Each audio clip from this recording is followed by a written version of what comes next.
தேவர் மகன் ஒரு ஆமா. படம் வந்தது. ஆமா. இந்த கதை கமல் எனக்கு தேவர் மகன் எடுக்கிறதுக்கு ரொம்ப நாள் முன்னாடி சொல்ட்டார். ரொம்ப நல்லா இருந்தது. ஏன் எடுக்கலன்னு கேட்டேன்.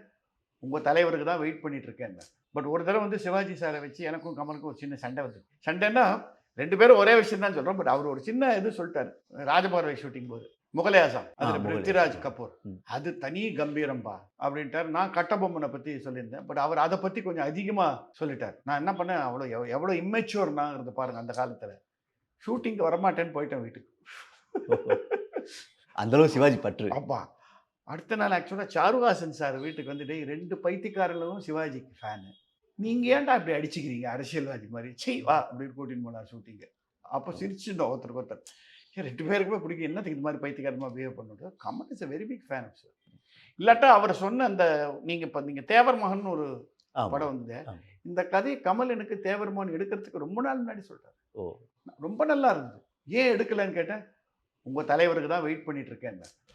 ஸோ அது பண்ணா அவர வச்சு தான் பண்ணுங்கிற மைண்ட்ல தான் கமல் இருந்தார். நான் சொல்லியிருக்கேன். அந்த சேர் கூட பார்த்து, பார்த்து பண்ணி அந்த அந்த சேர்ல இவரு உட்கார்றது ஸோ கூட அவர் எப்படி நாங்க 2 பேருமே அவருக்கு ஃபேன் இல்லாம இருக்க முடியுமா?